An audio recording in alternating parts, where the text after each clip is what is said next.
திரு ரமேஷ், கூட்டணி கட்சி தலைவராக மு.க. ஸ்டாலின் அவர்கள் எங்கே பிரச்சாரத்துக்கு போகலை அப்படிங்கிறாங்க.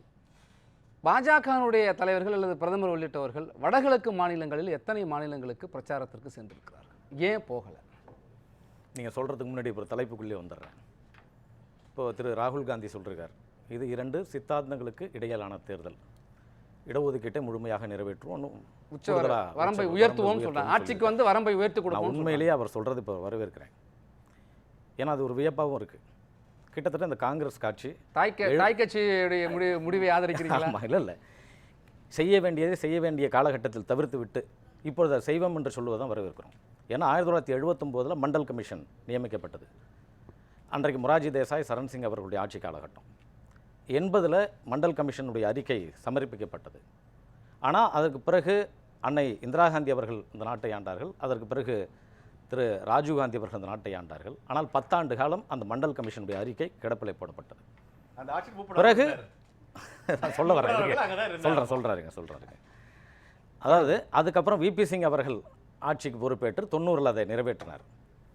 இது ஒரு பெரிய சமூக போர். இந்த நாட்டிற்கு தேவையானது கிட்டத்தட்ட 52% ஓபிசி மக்களுக்கான ஒரு அதிகாரத்தை கொடுக்கக்கூடிய ஒரு சூழலை மண்டல் கமிஷனுடைய பரிந்துரைகளை நடைமுறைப்படுத்த ஆட்சி ஏன் கவிழ்ந்தது? அதை தான் இப்போ சொல்ல வரேன் பாருங்க. ஏன் கவிழ்ந்ததுனால் அதை நிறைவேற்ற முடியாத பல குறுக்கீடுகள் வந்தது. அன்றைக்கு இந்திரா சாவ்லா என்பவர் வழக்கு தொடுத்தார். கிட்டத்தட்ட 9 நீதிபதிகள், 9 நீதிபதி அவர்களும் என்ன சொன்னாங்க, உச்சகட்ட வரம்பு 50% இடஒதுக்கீட்டை கொடுக்க வேண்டும் என்று தீர்ப்பளித்தார்கள். இன்றைக்கு அது உச்சநீதிமன்றத்தினுடைய அடிப்படையில் தான் நடக்குது. அன்றைக்கு அந்த காலகட்டத்தில் அன்றைக்கு காங்கிரஸ் மறைமுகமாக எதிர்த்தது தான். நீங்கள் அப்படிலாம் அதுக்கு ஏன் 10 ஆண்டு காலம் நீங்கள் அதை கடப்பில் போட்டிருக்கணும்? இன்றைக்கு நான் தமிழக முதலமைச்சர் வரவேற்கிறேன் சார். விபி சிங் அவர்களுக்கு தமிழக முதலமைச்சர் சிலை வைச்சிருக்காங்க, அதை வரவேற்கிறேன். தேவை என்ன? ரதயாத்திரை ஏன் தொடங்கினாங்க? அதுக்கு ஈக்குவலா மந்திர வந்து கொண்டு வந்தது யாரு? மண்டல் கமிஷன். ரதயாத்திரை ஏன் தொடங்கினாங்க? விபி சிங்கே சொல்லியிருக்காரு. விபி சிங் என்ன சொல்லியிருக்காருன்னா, நான் மண்டலை கையில் எடுத்தேன், அவர்கள் கமண்டலை கையில் எடுத்தார்கள் என்று சொல்லியிருக்காரு. அப்ப யாரை சொல்றாரு? அது நீங்க இவங்க நான் ஒன்றும் மறுக்கல. அவங்க அன்னைக்கு ரத யாத்திரை நடத்தினாங்கன்னு மறுக்கல. இவங்க வெளிப்படையாக எதிர்த்தாங்க, காங்கிரஸ் மறைமுகமாக எதிர்த்தது. அன்னைக்கு விபி சிங் ஆட்சியை கவிழ்த்ததுக்கு காரணம் நீங்க அன்றைக்கு வந்து அவர்கள் மறைமுகமாக எதிர்த்தாங்க. பாஜகவும் காங்கிரஸும் சேர்ந்து அவர் ஆட்சியை கவிழ்த்தோம்னு சொல்ல வரீங்க. ஆனால் இன்றைக்கு அதே பாஜக, ஆமா, இன்றைக்கு அதே பாஜக, இன்றைக்கு அதே அமித்ஷா அவர்களும் ராஜ்நாத் சிங் அவர்களும் சொல்லுகிறார்கள், நாங்கள் இடஒதுக்கீட்டிற்கு எதிரானவர்கள் அல்ல என்று சொல்லுகிறார்கள். எங்களுடைய கட்சியினுடைய தேர்தல் அறிக்கை, ஆர்எஸ்எஸ் தலைவர், ஆமா, எங்களுடைய கட்சியினுடைய தேர்தல் அறிக்கை, எங்களுடைய தமிழ் மாநில காங்கிரஸினுடைய தேர்தல் அறிக்கை இடஒதுக்கீட்டை நாங்கள் ஆதரிக்கிறோம். அதே போல இன்னைக்கு சந்திரசேகர் ராவ் அவர்கள் ஆந்திராவில் சேர்ந்திருக்கார். அவர் வந்து என்ன சொல்றாரு, சிறுபான்மையினர்களுக்கும் சேர்த்து கொடுக்க வேண்டும் என்று சொல்கிறார். ஆகவே கூட்டணி கட்சிகளாக இருக்கக்கூடிய நாங்கள் அதுக்கான அழுத்தத்தை கொடுப்போம். நீங்கள் எதிர்காலத்தில் அதே இடஒதுக்கீடு வேண்டும் என்ற அடிப்படையினுடைய எங்களுடைய அழுத்தம் கொடுப்போம். ஆனால் கிட்டத்தட்ட இத்தனை ஆண்டு காலம் கிடப்பிலை போட்டு வைத்தது யார் என்பதுதான் எனக்குடைய தலைப்புக்கு வந்திருக்கு இதான கேள்வி. அதே போல பார்த்தீங்கன்னா கிட்டத்தட்ட இப்போ மக்கள் கணக்கெடுப்பு சட்டம் 1948 நடந்தது இல்லையா? அந்த மக்கள் தொகை கணக்கெடுப்பு சட்டம் வந்து நீங்கள் ஜாதிவாரி கணக்கெடுப்பு நடத்தக்கூடாது என்ற அடிப்படையில் தான் அன்றைக்கு நிறைவேற்றினாங்க. ஜாதிவாரி கணக்கெடுப்பு கடைசி 1931 தான் நடந்தது. அந்த 31 அடிப்படையில் தான் இன்றைக்கு வந்து நம்ம ஓபிசிக்கானது, எஸ்சி எஸ்டி பழங்குடியினருக்கான நம்ம வந்து சரி அதெல்லாம் நிறைய நம்ம பேசினோம் சார். இன்றைய கேள்விக்கு தலைப்புக்கு வந்திருக்கு. சொல்லுங்க சார். மகாயுத்தம் 3ஆம் கட்டத்தில் முந்துவது யாரு? இங்கே தமிழ்நாடு முதலமைச்சர் பக்கத்தில் இருக்க மாநிலத்துக்கு பிரச்சாரத்துக்கு போகலாம் சொல்கிறாங்க. இந்தியாவுடைய பிரதமர் எல்லா மாநிலங்களுக்கும் சென்று கொண்டிருக்கிறார். வடகிழக்கு மாநிலங்களுக்கு எத்தனை மாநிலங்களுக்கு சென்றிருக்கிறார் சார்? அவர் இந்தியா முழுவதும் தேர்தல் பிரச்சாரம் செய்கிறாங்க சார். உங்களுக்கு குறிப்பிட்ட வடகிழக்கு மாநிலங்கள் இருக்கு. ஆமாம், இந்தியா முழுவதும் இப்போ தென்னிந்தியாவிலேருந்து வட இந்தியா வரைக்கும், வடகிழக்கு மாகாணங்கள் வரைக்கும் எல்லாமே தேர்தல் பிரச்சாரம் சொல்கிறாங்க. நீங்கள் ஒட்டுமொத்தமாக ஒரு குறிப்பாக கேட்டால் அதை நம்ம சொல்ல முடியாது. ஏன்னா அப்போ அவருடைய தேர்தல் பிரச்சாரம் இன்றைக்கு இந்தியாவினுடைய முகமாக இன்றைக்கு மோடி அவர்கள் போக விருப்பம் இல்லையா? இல்லை அங்கே ரொம்ப சொற்ப எண்ணிக்கையில் தான் தொகுதிகள் போகலையா? இல்லை மக்கள் எதிர்ப்புனால போகலையா? நிறைய கேள்விகள் இல்லை அன்னைக்கு சார். பாஜகவுடைய கூட்டணி கட்சிகள் பாஜகவினுடைய கூட்டணி கட்சிகள் நிற்குது. நீங்கள் கூட்டணி கட்சிகள் நிற்கக்குள்ள அவர் போகிறார் தான். நீங்கள் அடுத்தடுத்து தேர்தல் வந்து 7 கட்ட தேர்தல் இருக்கு. நீங்கள் எடுத்த உடனே இப்போ 2 கட்ட தேர்தல் நடந்திருக்கு.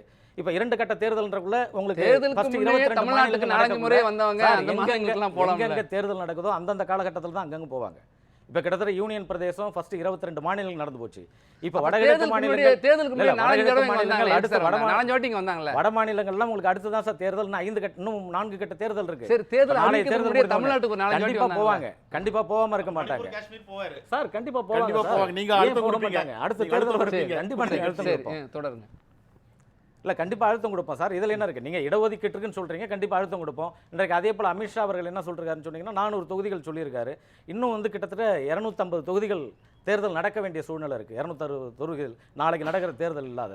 ஆகவே அதற்கான வாய்ப்புகள் இருக்கிறது என்பதுதான் என்னுடைய வாய்ப்புகள் இருக்கு, நம்பிக்கையை வெளிப்படுத்துறீங்க. அதே போல் இன்னொன்று நான் சொல்லுறேன், நீங்கள் இடஒதுக்கீட்டுக்கு ஆதரவானவர்கள் என்று இன்றைக்கு காங்கிரஸ் பேசுகிறது. இன்றைக்கு குஜராத்தில் ஒரு முஸ்லீம் இனத்தவர்களுக்கு கூட அங்கே சீட்டு கொடுக்கல.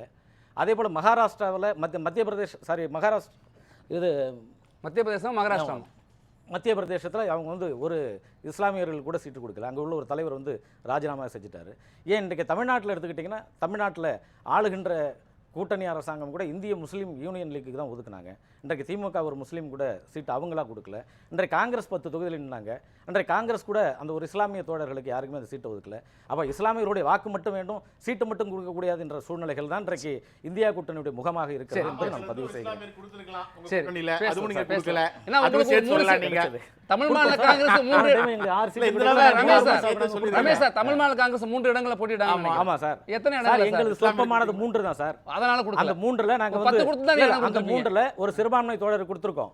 எஸ்டிஎஸ் இவர் தூத்துக்குடி கொடுக்கப்பட்டது. அவர் ஒரு கிறிஸ்துவர் இனத்தை சார்ந்த ஜெயசீலன் சொல்றீங்களா? இஸ்லாமியர் நீங்க சொன்னது ஒண்ணு, இப்ப சொல்றது ஒண்ணு. ரைட், நன்றி. சாதனைகள் செய்யாத எப்படி சார் 10 ஆண்டுகளும் கடந்து அடுத்த 15வது ஆண்டு காலம் இப்போ 3வது தேர்தலுக்கு 400 தொகுதி நீங்களும் உறுதியா சொல்லிட்டீங்க, ஆட்சி அமைக்க போறா சொல்லிட்டீங்க. சாதனைகள் எப்படி செய்ய கிட்டத்தட்ட 11 கோடி விவசாய தோழர்களுக்கு மாதம் 3 தவணையா 2000 வீதம் கிட்டத்தட்ட 6000 ஆண்டு தூரம் கிட்டத்தட்ட 11 கோடி விவசாய தோழர்களுக்கு நம்ம கொடுத்துருக்கோம். அது போதுமா சார்? அதே போல் இன்றைக்கு பெண்களுக்கான இடஒதுக்கீட்டு மசோதா கிட்டத்தட்ட நீண்ட கிடப்பில் போடப்பட்டது. இன்றைக்கு முதல் பாராளுமன்றம் தொடங்கி அந்த பாராளுமன்றத்தில் இந்த மசோதாவை நிறைவேற்றிருக்காங்க. ஜல்ஜீவன் திட்டம்,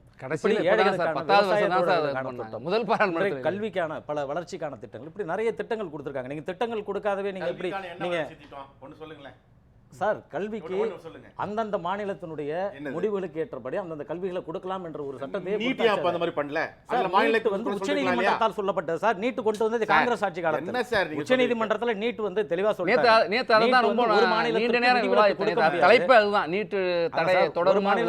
கொடுக்க முடியாதுன்னு சொல்லிட்டாங்க. அது கொண்டு வந்தது காங்கிரஸ் ஆட்சி காலத்தில். அந்த 2014 குறைந்தபட்சம் கொஞ்ச நாள் கொடுத்துட்டு இருந்தாங்க. ஒரு 2 ஆண்டு காலம் 3 ஆண்டு காலம் கொடுக்கப்பட்டது. ஆனா அதுக்கப்புறம் உச்சநீதிமன்றத்தில் போய் சென்று நீங்க அதை கடந்து வரீங்க. காங்கிரஸ் அதை கொண்டு வந்தது. காங்கிரஸ் அதை கொண்டு வந்த பொழுது ஒரு முதலமைச்சர் மிக கடுமையாக எதிர்த்தார். குஜராத்தினுடைய முதலமைச்சராக இருந்த தமிழ்நாட்டில் தான் எதிர்த்தாங்க, பல மாநிலங்கள் தான் எதிர்த்தாங்க. இன்றைக்கு உச்சநீதிமன்றம் சொன்னதுக்கு அப்புறம் நீங்க என்ன செய்ய முடியும்? இன்னைக்கு பல வழக்குகள் உச்சநீதிமன்றம் சொல்ற தீர்ப்பை நம்ம ஏத்துக்கிறோம்ல. நீங்க உச்சநீதிமன்றம் யாரை கண்டிச்சாலும் நம்ம ஏத்துக்கிறோம்ல. இது தவறுன்னு சொல்லக்கூடாது. அப்போ நீட்ல இருந்து ஜிஎஸ்டி ல இருந்து எல்லாமே சொல்லுகின்ற பொழுது எந்த மாநிலத்துக்கு விதிவிலக்கு இல்லை என்று சொல்லுங்க. திரு ரமேஷ், நீட்ல இருந்து குழப்பறது யாரு? ஜிஎஸ்டி ல இருந்து எல்லாமே காங்கிரஸ் கொண்டு வந்து நாங்க அப்படியே கொண்டு வந்தோம் சொல்றீங்கல்ல. அப்ப மக்கள்கிட்டையும் ஒரு கேள்வி எழும்ல, காங்கிரஸ் கொண்டு வந்து இவங்களே திரும்ப செய்யறாங்க, காங்கிரஸே கொண்டு வந்துரும் மறுபடியும் அப்படின்னு நினைச்சிட்டாங்கன்னா சார், அதற்கான சூழ்நிலைகள் சாத்தியக்கூறுகள் இருந்தால் கொண்டு வரட்டும். இன்றைக்கு நீங்கள் பத்திரிகைகள், உங்களுடைய பத்திரிகைகள் தான் சொல்லுது கிட்டத்தட்ட 300க்கு மேலே வருவாங்க, 400க்கு மேலே வருவாங்க. இன்னைக்கு ஊடகங்கள் நாங்கள் சொல்கிறோம், நாங்கள் சொல்லலை. இல்லை ஊடகங்கள் தான் சொல்லிட்டு இருக்கு. பொதுவான அவங்க சொல்கிறாங்க, ஊடகங்கள் சொல்கிறாங்க, அதை நாங்கள் சொல்லல, பொதுவான மக்கள் சொல்லல. அவங்க கருத்து கணிப்பு எடுத்து நடத்தி அந்த மாதிரி இவங்க பாரதிய ஜனதா வருகிற. திரு ரமேஷ், நாளைக்கு 3ஆம் கட்ட தேர்தல் குறைந்தபட்சம் ஒரு 94 தொகுதி இருக்குது. அதற்கு பிறகு நடக்கக்கூடிய தேர்தல் கிட்டத்தட்ட ஒரு 260 தொகுதிகள் இருக்குது. ஏன்னா பெரும்பான்மையாக இதுக்கப்புறம் தான் நடக்க போகுது. குறிப்பாக பார்த்தீங்கன்னா வட இந்தியாவினுடைய பாராளுமன்ற தேர்தல் நடக்க போகுது.